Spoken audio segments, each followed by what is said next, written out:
You've clicked on this video because you've probably heard of, seen, or been harassed by Gary at your work to try CrossFit, this new and innovative way to do fitness. But you're unsure whether you want to do it or not. You're kind of concerned about things like this. You've seen things like this. But don't be afraid. These are just the 1%ers, the bad image that CrossFit gets from those few people who make some mild mistakes. And I'm here to lead you in the correct direction when it comes to starting CrossFit and doing your first session at an affiliate or a box. Here's 5 things that you should know before heading in for your very first session. Number 1, terminology. AMRAP, EMOM, Tabata, RX.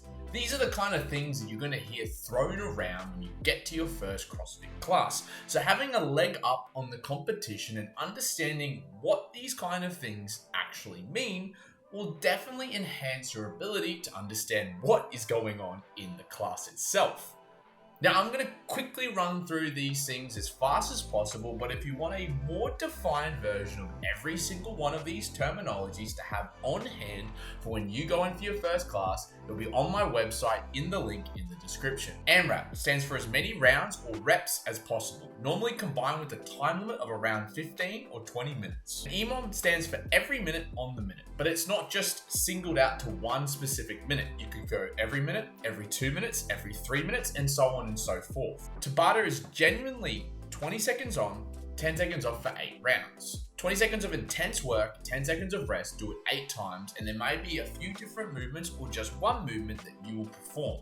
This was developed by Dr. Izumi Tabata and was a useful tool to increase the intensity of his weightlifters in their training. WOD stands for workout of the day. Metcon stands for metabolic conditioning. RX is a way of prescribing a certain movement, rep scheme, or workout plan at a set weight or difficulty for your athletes. RX is the medical term for prescription. If a workout is as RX or someone tells you to perform a workout RX, they're telling you to perform it as prescribed. 21-15-9 is just a very common rep scheme that you will see in workouts, and it consists of the reps decreasing each round. Round 1 starting on 21, round 2 is 15, round 3 is 9, and it allows you to maintain the intensity of the workout. Closely coupled to that is things like Fran. Fran is a benchmark workout that is 21-15-9 thrusters and pull-ups. There will be a few of these different named workouts thrown around like Elizabeth, Jackie, Helen, Barbara, etc. I'll also leave that same list of workouts in that website link in the description. The CrossFit Open is a yearly competition that is all-inclusive for every age, every person, as long as you sign up. It's usually about $20 for entry, and there's 3 workouts over 3 weeks. You can perform them at any particular skill range or level, and if you are able to complete them RX or as prescribed, you will go on a leaderboard ranking against every single person in the world, including the best of the best of the best. A 1RM isn't just a term that's singled out for CrossFit, but for any sport that requires you to max out. 1RM means 1 rep max, or your heaviest rep, your fastest time, or your best score for a certain movement. Kipping is a big term common with CrossFit, which means essentially using your hips and the kip in your hips to allow momentum to generate more power in the movement, commonly seen with pull-ups, handstand push-ups, and ring dips. You don't have to kip to do CrossFit. Scaling is essentially doing a prescribed workout easier. So if you can't do something like a pull-up, the scaling option might be something like a Bandaid pull-up. It's an easier version of the actual workout that allows everyone to do it no matter your skill or experience level. RX Plus is essentially the opposite, is going harder or higher than the workout calls for. So for example, if the weight in the workout is 40 kilos, RX Plus may be 50. Now that covers off the terminology, let's move into number 2, which is Handcare. You might have seen CrossFitters, and you might even see them in your first day at the box around the gym with maybe Band-Aids on their hands, cuts, tears, rips, or hand guards, these weird looking contraptions that attach to their wrists that protects their hands. Now, you don't necessarily need to buy gloves or guards, but what you're going to have to be aware of is that CrossFit is quite heavy on the hands. From rig work to barbell work to moving around odd objects with your hands like kettlebells, dumbbells, sandbags, etc. These things can wear and tear. You might struggle to be able to maintain that hand care correctly. So here's a couple of quick tips for you. Number one, I would highly recommend getting some form of callus remover. That way, at least if you do develop some calluses, you are able to shave them down to a part where they're not going to pull off and tear and leave you in a lot of pain. Number two is expect adversity, especially in a hand tear. It will happen eventually, and it happens to the best of us, but don't whine and complain. The best thing you can do is make sure you keep it moist and keep it covered. So something like Paw Paw Cream or any antiseptic cream itself with a Bandaid coupled on together, and that will get your hand repaired as fast as possible. Number three is scaling. Now, we did cover it as a terminology prior to this, but this is going to be a whole section on scaling workouts and what you should be expecting. Bit of a backstory of myself. My very first CrossFit session was a running workout. Now, me coming from a running sport like AFL, this was the greatest workout of all time for my ego because I demolished every single person in the class easily and I felt really good about myself. Coming day 2 of my CrossFit journey and my second CrossFit class include box jumps and cleans. Now, I don't know about you, but at this point, I was 17 years old and I'd never done a power clean in my life. Nor did I do that many box jumps back to back. This is the workout that humbled me and taught me that scaling is okay.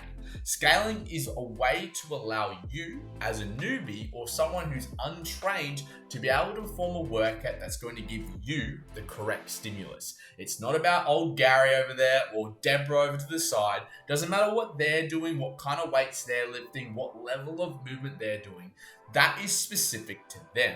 Scaling makes the workout specific to you and your ability level. If you're going to do a workout RX, you damn well hope you hit the stimulus. The stimulus either being completing it in under a certain time cap, hitting a certain amount of rounds, or making sure you're not failing common movements like the snatch or the clean. Scaling also takes the pressure off you. Doesn't make it feel like such a burden to perform a workout. You might look at something and be like, oh damn, it's got a 400-meter run. I haven't ran in 10 years. Scaling allows you to push that back. Ask your coach and speak to them on a human level, and they will definitely find an option that's going to be suitable for you because they're experienced and they know what kind of limits and what level of training most people can handle. Especially if you can't handle it or they haven't come up to you yet, be sure to make them aware. Don't just stand at the back and be like, oh my God, I'm scared of coach. He might fucking bite my ear off if I tell him I'm scaling. Be genuine, go up to him and be like, hey, I haven't ran in a long time. I haven't done said movement or I'm not too sure about this. Can you help me? And if they can help you, they will also give you a better option or something that's going to be more suited to your ability level. Number 4 is speaking of the devil, coaches, and what you should expect starting at a new CrossFit gym for a coach. For starters, coaches should definitely be giving you attention. You are new to CrossFit. You are new to the gym. You don't want to be sitting there in the corner, not too sure what to do. So if you don't feel like you've received the attention after the first couple of sessions, I definitely highly consider either talking to the manager or potentially looking at a different box. As a new person, you should be getting a lot more attention than the experienced ones because they kind of know what they're doing. Keep in mind, it's not a personal training session, so don't expect to be getting 60 minutes of straight attention from this coach. You should be getting a little bit more attention than the average, and enough that's going to give you the right direction or the right feel for your training itself. Finally, coaches are good at CrossFit. They also have a broad knowledge of other sports such as powerlifting, strongman, Olympic weightlifting, and conditioning sports. But what they are not is your personal physio coach. They might be able to give you a few quick fixes, but in terms, don't rely on your coach to give you the exact thing you need for your injury or problem. Outsource to a qualified physiotherapist because they're going to get you recovered the quickest. Finally, number 5, and possibly the most important part of many people's questions when trying CrossFit for the first time, is the community. you probably won't do too great at your first workout, especially if you haven't come from a previous sport or you haven't been training regularly. If this is your first time back into fitness in a couple of years, it's going to be intimidating, and I understand. But one of the greatest things about the CrossFit community is it's actually better to come last in a workout than it is first. The encouragement you receive from the community is next to none. Coming last in CrossFit is one of the greatest things. Being last, you mean you get cheered on at the door. You get cheered on for those last couple of reps. You have people around you, and even after all of that, you've grinded through those last couple of reps, you've finished the workout, you get a flurry of high fives and fist bumps, then everyone puts your gear away. That's the greatest thing ever. When you're dead on the ground and all of these slaves around you are putting your plates away, packing your bar away, getting rid of your box, you have to do nothing. It's actually the most efficient way to do a workout. Purposely coming last could quite possibly be the new thing when it comes to CrossFit. And that's it, guys. That is 5 things that you should be aware of before starting your first CrossFit session. As always, if you enjoy the video and the channel, like and subscribe. Check out my website, absolutebeast.org, for more beginner programs and more programs to help you develop as an athlete. If you have any questions additionally that I didn't answer in this video that you're interested to know about starting CrossFit, please leave it in the comments down below and I'll try and answer every single question possible. As always, I hope you guys at home stay a beast.